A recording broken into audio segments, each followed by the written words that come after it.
This series presents information based in part on theory and conjecture. The producer's purpose is to suggest some possible explanations, but not necessarily the only ones, to the mysteries we will examine.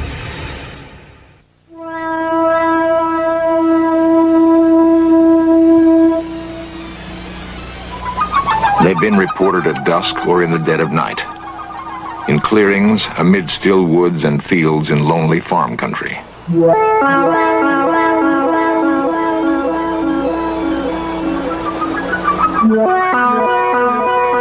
Sometimes they come in silence, sometimes with quiet thunder. Often they leave marks in the earth, signals of their passing.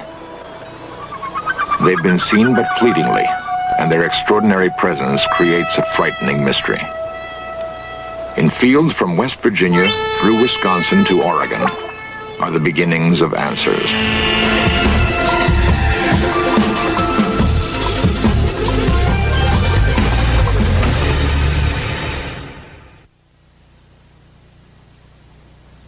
On June 24th, 1947, an Idaho businessman named Kenneth Arnold was flying his private plane near Washington's Mount Rainier. He saw 9 disc-like objects moving rapidly along the horizon. Arnold said they moved erratically, like saucers, skipped across a pond. Flying saucer thus became part of our language. After the Mount Rainier sighting, unidentified flying objects were reported all over the country, an astonishing number of them. And the sightings have continued to this day.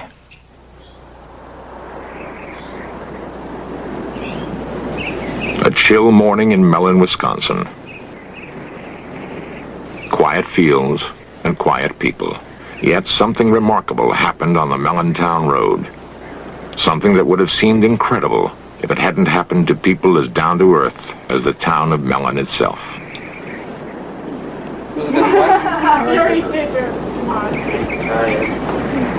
much money did you make on it last year? Maybe about 20-some bucks.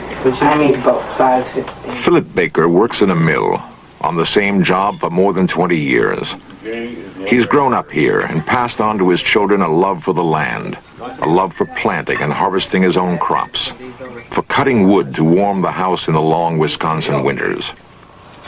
He was an officer in his union once, but stepped down because it meant too much time away from his wife Shirley and their kids, Monty, Jeff, Jane, and John. Lazy good for nothing. The most important things to the Baker family are hard work and being together. They were together the most incredible night of their lives. It was March 13, 1975.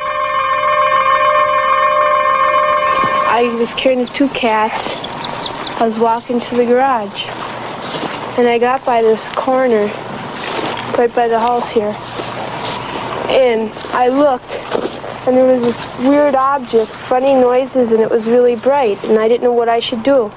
So I was going back and forth, and finally I threw the cat in the garage, and then I ran to the house around the corner, and I couldn't get the door open. When I first saw it, I was standing approximately right here. But I couldn't get too good of a view of it because the brush and the trees were in the way. So then I went back into the house and I got my coat on. My 2 youngest boys and Jane were following me. We went over here to get a better look at the object that was sitting on the road. And my curiosity still wanted me to get a better view of it. So we walked down. Of course, the ground was covered with snow. My car was sitting here in the driveway, and of course there were snowbanks on the side of the roads, and there's where I got my estimate of the size of the object, approximately 12 feet in diameter, but also with the markings in the snow, and I would judge the object at the center of it was approximately 6 feet high. It was like a turtle.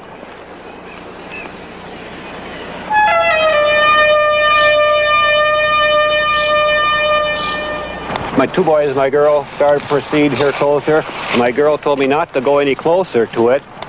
She ran back in the house. He was going to go walking up to it, and I went back to the house and told my mom that he was going to go up there and get closer to it. and she came out and she yelled at him. My wife came out and hollered at me and told me not to be foolish and go any closer to it, not knowing exactly what the object was on the road. And of course I did get a very good view of it from here, as there was nothing blocking my vision on the road.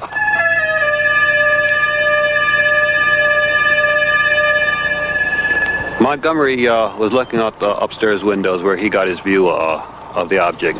And we went in the house and we called the deputy sheriff. And when the deputy said hello, there was a boom and it was gone. I went out and I couldn't see it anymore. The sheriff came and he saw nothing. That can be a pretty lonely feeling, to have witnessed something incredible and be unable to produce evidence. Loneliest of all, perhaps, for the Baker children. They would want to tell their story to friends at school. But who would believe them? Well, Monty, my oldest boy, he was all upset. He told my other two boys, now don't say anything. Don't say anything to kids at school. We don't want nothing of this to get out. And of course, Janie was in tears. She says, well, I know what I saw. She says, you trying to tell me I'm crazy or something? She said, I know what we saw. She says, don't try to tell me I didn't see anything, because she said, I know I saw it. And she was in tears and everything else that night. And of course, the undersheriff, I apologized when he left me off here, because I thought, well, no, we didn't find anything. He said, he'll think I'm a little off too. And he said, no, don't forget, just forget about it. I said, well, I said, okay, let's forget about it. And I said, but don't tell anybody then. Matter of fact, I even mentioned him. I said, don't tell anybody. I said, just forget it then, because I said, let's drop the whole story. Mellon has a newspaper, the Weekly Record. Editor Jasper Landry knows just about everybody in Mellon by first name. I've known Mr. Baker for about 30 years, and he and his family have been here a long time. And when this story broke on the UFOs, he asked me not to put it in the paper because of the anxiety his family was being put through by callers and curiosity seekers. And so I thought that I wouldn't. And he was very appreciative. I honored his wish to not have it printed. The story got around anyway. Of this country lane where the Baker family saw something big and metallic with red and green lights. Something that was gone almost as soon as it came. I am George Ree, Mellon, Wisconsin. I am the undersheriff of Ashland County.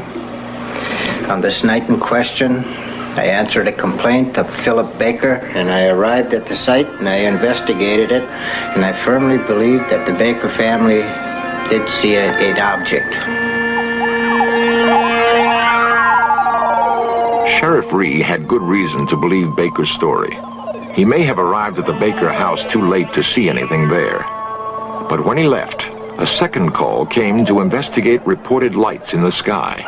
Ree and 7 deputies from 2 counties raced across country roads.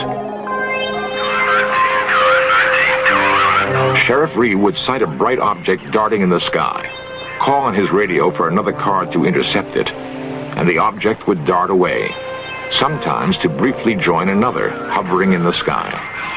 One of Ree's deputies said the light given off by the objects was so intense he could read a newspaper by it. And when it passed over another patrol car, the police radio went dead. To this moment, no one knows what it was that George Ree and 7 county policemen chased that night in Wisconsin.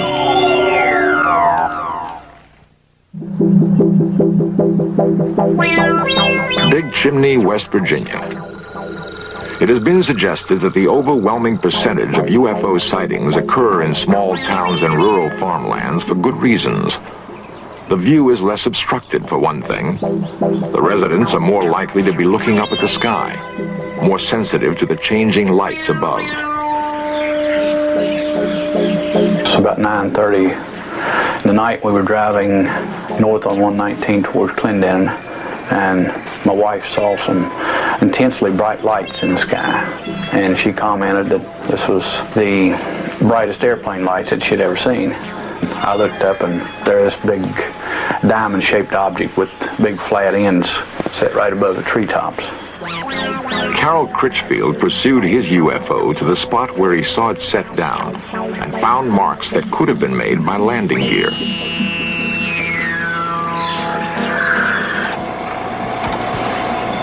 Critchfield is a foreman in a big chimney chemical plant. He's not the sort of man who is often called on to take lie detector tests. But he knows how incredible his story must sound. I'm Ian Criswell from the Criswell Security Agency in Wheeling, West Virginia. Myself and a team of investigative specialists conducted extensive polygraph testing of Mr. Critchfield. The lie detector, or polygraph, is a sensitive device for recording changes in body temperature, rate of breathing, electrical impulses in the skin, and heartbeat. Preliminary tests established normal parameters, which, if exceeded during the actual test, indicate deception. This is the blood pressure pattern, this is a skin sensitivity pattern, and this is a breathing pattern. A lie detector test cannot prove whether or not Critchfield saw a UFO. It can only indicate whether he believes he is telling the truth. Is your last name Critchfield? Yes.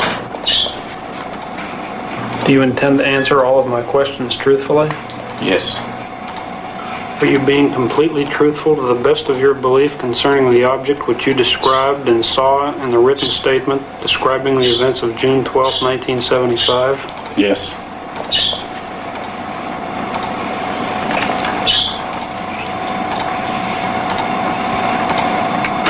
Are you being truthful when you say that in the first 35 years of your life you have never lied to a police officer? Yes. Are you being completely truthful when you say that you have no knowledge of how the burn spots and other evidence were created other than by the object described in your written statement? Yes.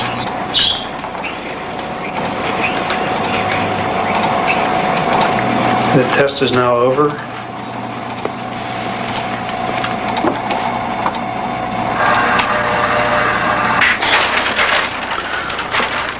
On the first question here concerning Mr. Critchfield's name, there was no reaction in any of the tracings.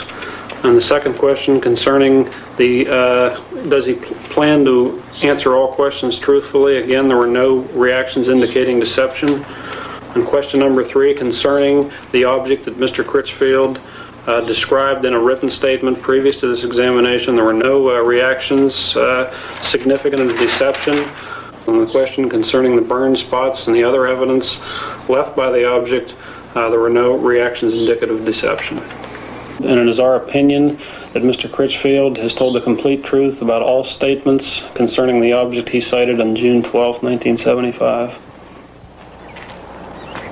It would be unusual indeed if a man not noted for vivid imagination and guile could invent a story about a UFO and then control half a dozen involuntary body functions in such a way as to fool a sophisticated machine and experienced technicians. Much easier to believe that something extraordinary happened on a hilltop in Big Chimney, West Virginia. Something that touched Carol Critchfield's life and left him wondering.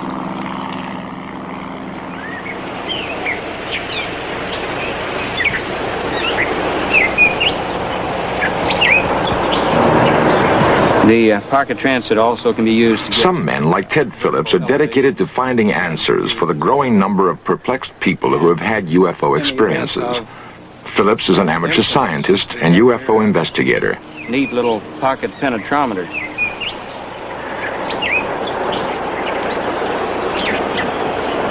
Phillips has taken soil samples at dozens of reported UFO landing sites. He and his fellow investigators have amassed reports of no less than 60,000 UFO sightings in the past 30 years. Many of these were fairly easy to explain. Conventional aircraft, weather balloons, flocks of geese.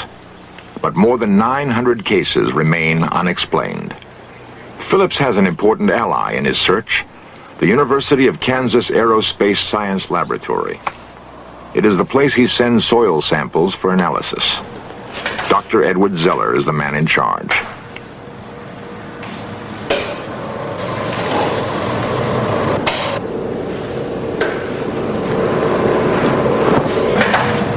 Zeller believes it would be unscientific to ignore UFO reports and that the techniques of hard scientific analysis can be put to work finding answers. Medford, Minnesota. Medford provided Dr. Zeller with a test sample. And a remarkable story told by Janet Kay provides the background. On the night of November 2nd, 1975, I was sitting here doing my homework, and I looked out the window, and right above the blue building, I saw a UFO come down out of the sky. And it landed behind the building, and behind the building is a football field. It landed there. There were two other witnesses, Janet's mother, Helen, and her brother, Jerry. A lot of people in town saw it. I don't know how many people saw it and told us the next day that they saw this thing up in the sky. In the sky. As we pulled around the driveway here, I noticed up by the blue shed over there that there was something in the sky. So I pulled out of the driveway, and I said, turn down here, we can maybe get closer to it. So we just went over this way. And then you could just see it real good before the trees. It was definitely right there. And we just drove up here, and by that stop sign near the railroad tracks, there's a fence across, so we couldn't go any further. And we just noticed it. It was just coming right in front of the trees, and we just stood here a minute till we saw it just glide over the top of the trees, and then it was gone. Well, a couple days later, after we saw the UFO go down, I saw a lot of people over here looking at something, so I came over here and I found this big brown spot on the football field where the grass had been burnt. As you can see, the blue building is right over there, and the burned spot is right here. It's right in line with the window we saw the UFO come down from. Now, this happens to be the sample from the Medford site, number 2, which does show some strange luminescence properties. And so I'd want to make sure that the sample that I'm dealing with is not in itself radioactive. And I don't find that it is. I don't see any evidence of increased radioactivity. Yeah, at the time, it wasn't scary. It didn't frighten me when I looked out the window and I saw it. I didn't get scared or anything. But afterwards, when I realized that what I had seen was unexplainable, that's when it started to get scary. And then when they found the patch on the football field, well, that got a little worse. Furnace ready to be inserted here into the light chamber. And now we've inserted the sample, which is on the electric furnace, into the chamber, and we're going to start heating it. It's been 6 months since we saw the UFO go down, and as you can see, the burnt spot is still visible.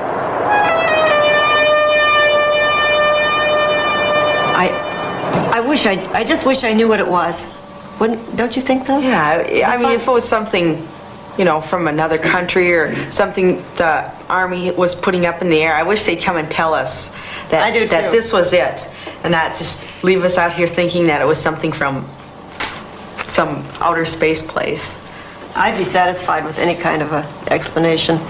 Well, we're going to start off here by looking then at the glow curves, which I ran about 2 months ago on the Medford site. And if we look at the curve at the center of the site, we see that there's just a very small rise here. That is, the luminescence peak is very small. At the edge of the site, as we proceed along here, at the edge of the site, we discover the intense luminescence. Now, this luminescence that we are observing is apparently the result of some sort of radiation effect. It looks, at least, as though that particular sample at the edge of the site has been subjected to some kind of high-energy radiation. If I had never seen a UFO, I wouldn't believe in it. I wouldn't believe me if I were you. Because I have nothing to show you. I can't say, you know, I saw this. I just have nothing. All you have is my word. But there is more than just Mrs. Kay's word.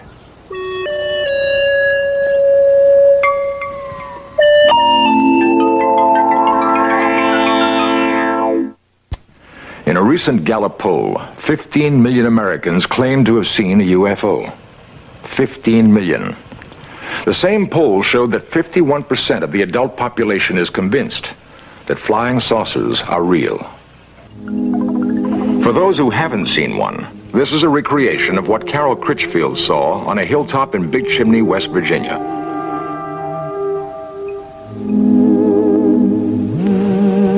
artists used the same technique that a police artist would use in recreating the features of a suspect from the descriptions of witnesses. And this is what Philip Baker saw on the town road in Mellon, Wisconsin.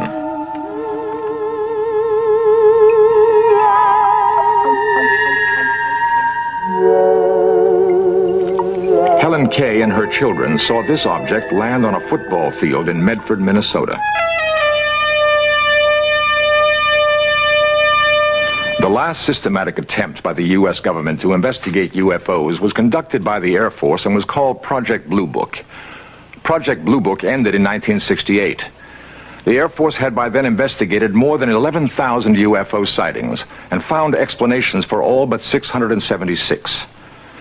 The Air Force seemed to have no interest in the sightings it could not readily attribute to earthly phenomena. Perhaps it's time to approach the question of UFOs again, without bias. For we can only hope that if we are being studied by aliens, it is with more thoroughness and care than we have focused on them. Coming up next, more UFO lore as we set off in search of UFO cover-ups. Then, Pappy Boynton and his flyers used some captured enemy planes for a raid on a Japanese aircraft carrier in the Black Sheep Squadron. And tonight, History Undercover opens the files on the cover-up of the attack on the USS Liberty. The captain and crew believed the unmarked planes that attacked them and killed 34 sailors were in fact Israeli. That's at 8 o'clock tonight. But stay tuned now for In Search Of, here on the History Channel. On June 24th, 1947, an Idaho businessman named Kenneth Arnold was flying his private plane near Washington's Mount Rainier. He saw 9 disc-like objects moving rapidly along the horizon. Arnold said they moved erratically, like saucers, skipped across a pond. Flying saucer thus became part of our language. After the Mount Rainier sighting, unidentified flying objects were reported all over the country, an astonishing number of them. And the sightings have continued to this day.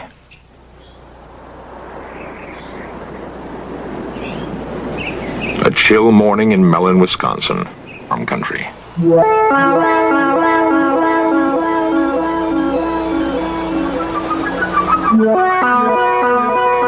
Sometimes they come in silence, sometimes with quiet thunder. Often they leave marks in the earth, signals of their passing. They've been seen but fleetingly, and their extraordinary presence creates a frightening mystery. In fields from West Virginia through Wisconsin to Oregon are the beginnings of answers.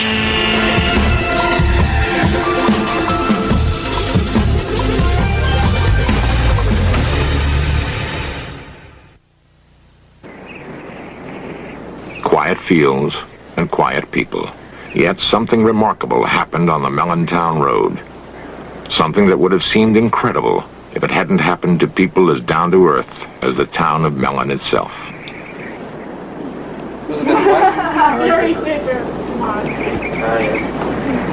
much money do you make out of last time? About 20-some bucks. I made about $5.60. Philip Baker works in a mill on the same job for more than 20 years. He's grown up here and passed on to his children a love for the land, a love for planting and harvesting his own crops, for cutting wood to warm the house in the long Wisconsin winters.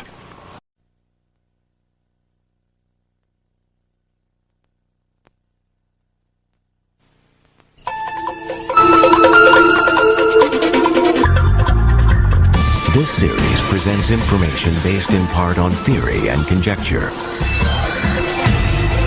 The producer's purpose is to suggest some possible explanations, but not necessarily the only ones, to the mysteries we will examine.